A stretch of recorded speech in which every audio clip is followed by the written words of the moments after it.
Oi gente, tudo bem?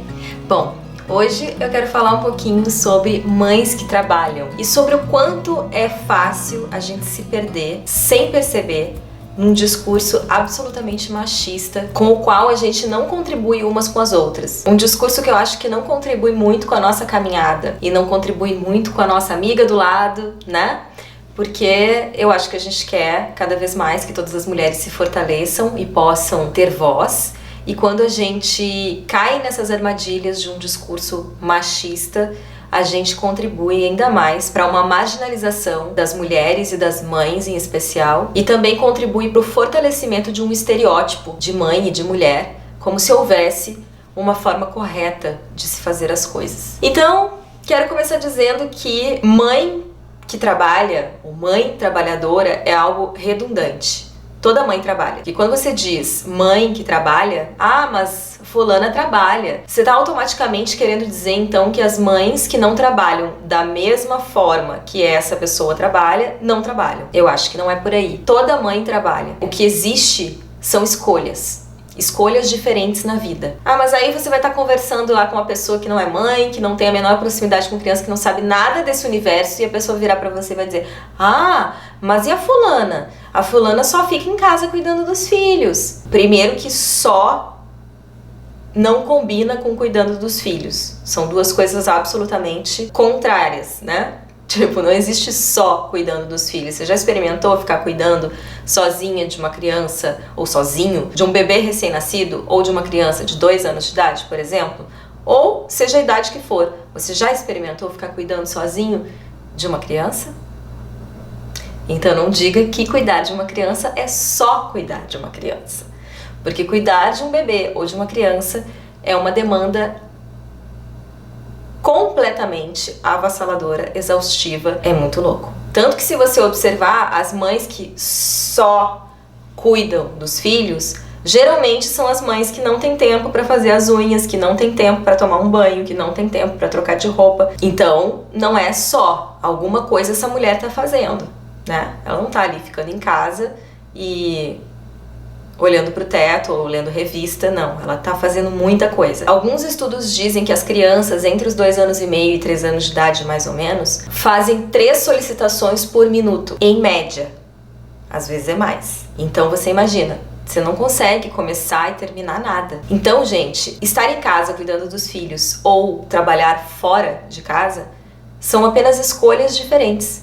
Mas tá todo mundo trabalhando. Uma pessoa talvez tenha optado por seguir com a sua carreira do jeito que sempre foi, e a outra pessoa talvez tenha optado por redirecionar a sua carreira. É isso, são escolhas diferentes, e tudo bem a gente fazer escolhas diferentes. Nós somos pessoas diferentes, com visões de mundo diferentes, e as escolhas envolvem exatamente isso. Visão de mundo, valores, bagagem emocional, é muita coisa. É muito subjetivo. Quem somos nós para julgar as escolhas do outro? E quem somos nós para rotular o outro pela escolha que ele fez? Acontece que tudo que é muito diferente do esperado, ou até um pouco diferente do esperado, deixa as pessoas sem chão.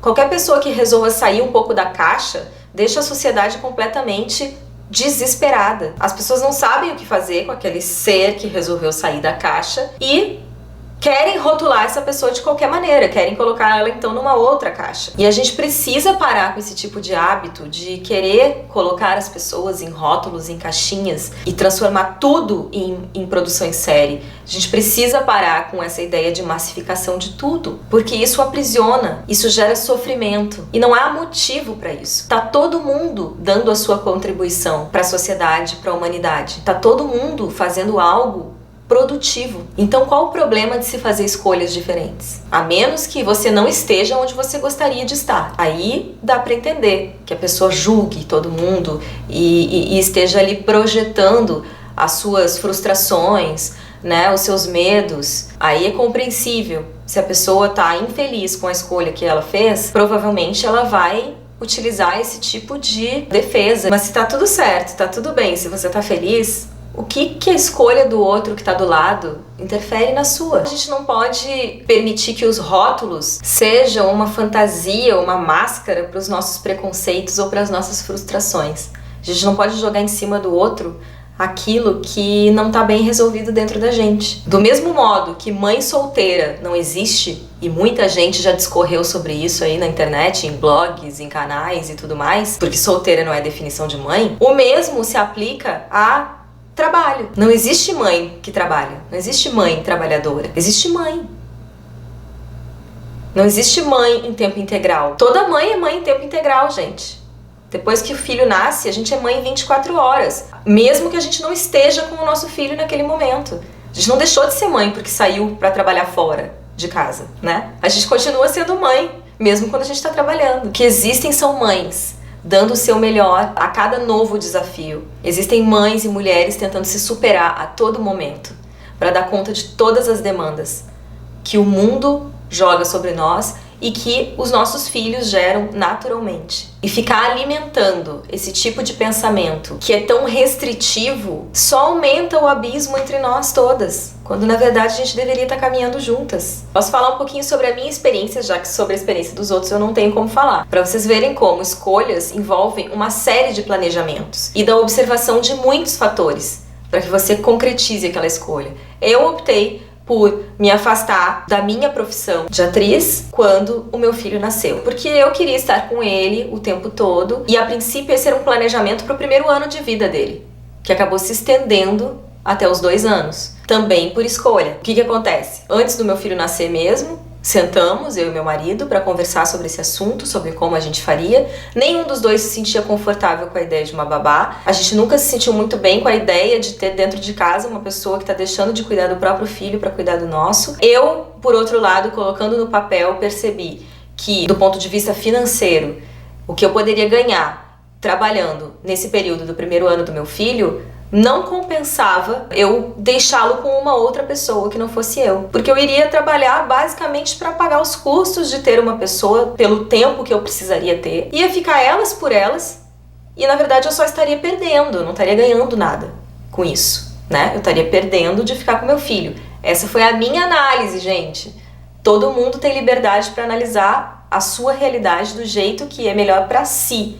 Então, dentro da nossa realidade, dentro da nossa visão de mundo e daquilo que a gente achava ser importante naquele momento, a gente analisou as coisas dessa forma. Além do mais, traçamos um planejamento financeiro e vimos que, com a renda do meu marido e com o dinheiro que eu já tinha guardado ao longo de todo o tempo que eu trabalhei antes do meu filho nascer, porque tem isso, né? A pessoa quando se torna mãe e resolve ficar com o filho, as pessoas te tratam como se você nunca tivesse trabalhado na vida e nunca fosse voltar a trabalhar, quando na verdade você nunca deixou de trabalhar, você continua trabalhando de outra forma. Então nós vimos que a renda dele, mais o que eu tinha, era suficiente para dar conta das nossas necessidades ali naquele período.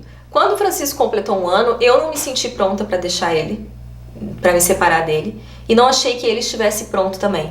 Então sentamos novamente e fizemos um novo planejamento para mais 1 ano. E assim são as escolhas. Não é simplesmente assim, meu filho nasceu, eu tô cansada, não quero mais trabalhar e agora eu vou ficar em casa relaxando um pouquinho.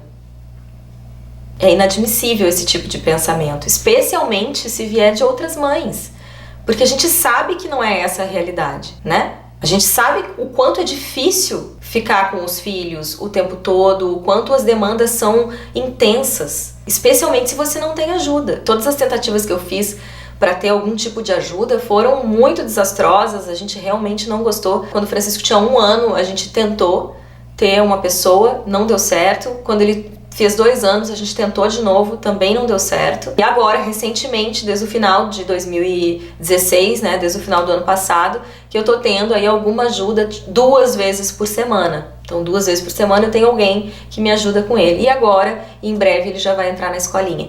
Então, as pessoas não levam em consideração o quanto é complexa a decisão de estar trabalhando em casa ou de estar tocando a carreira, como sempre foi antes do filho nascer. E eu acho que alguém que decide ficar com o filho em casa é uma pessoa que tá muito preocupada em contribuir para o futuro da humanidade. Ah, mas e quem trabalha fora? Também. Estamos todas contribuindo para o futuro da humanidade, só que cada uma de um jeito diferente, cada uma à sua maneira, do jeito que lhe cabe, do jeito que se sente feliz e à vontade. No nosso caso, a gente fez um planejamento também para que quando chegasse mais perto dos 2 anos, a gente pudesse revezar um pouco mais. Então, o meu marido diminuiria um pouco a carga dele para que eu pudesse, então, retomar algumas atividades fora de casa com mais regularidade. Cada família vai fazer as escolhas e os planejamentos que forem melhor para elas.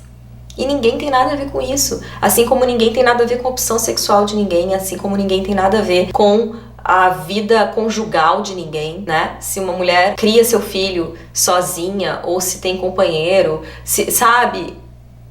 Isso não é definição de nada. Mãe é mãe em qualquer lugar do mundo, com qualquer profissão, com qualquer estado civil. Mãe é mãe.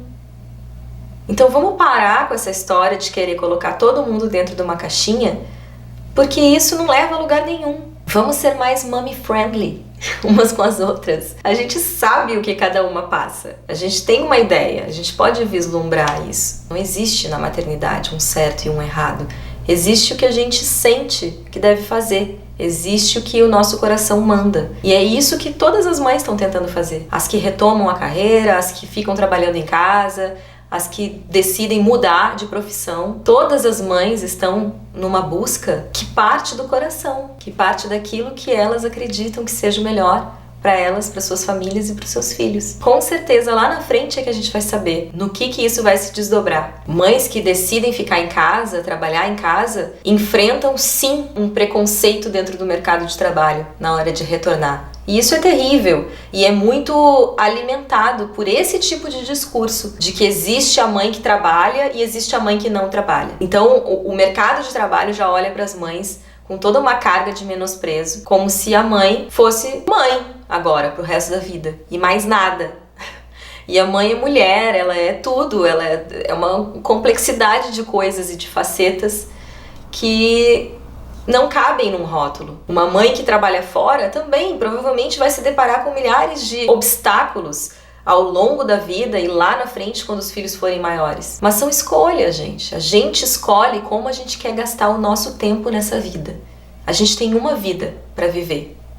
É essa que a gente está aqui vivendo agora. E cada um decide gastar o tempo que tem nessa vida do jeito que achar melhor. Contanto que isso não esteja prejudicando o outro, o que eu tenho a ver com isso? Qual é o problema? Então, todas nós, mães que trabalhamos o tempo inteiro, 24 horas por dia, vamos dar as mãos e acolher umas às outras. Que eu acho que aí a gente vai começar a transformar muita coisa que precisa de transformação. É isso, gente. Se vocês gostaram desse vídeo, se ele foi útil para vocês, curtam aqui embaixo, se inscrevam no canal, compartilhem o vídeo e até o próximo vídeo.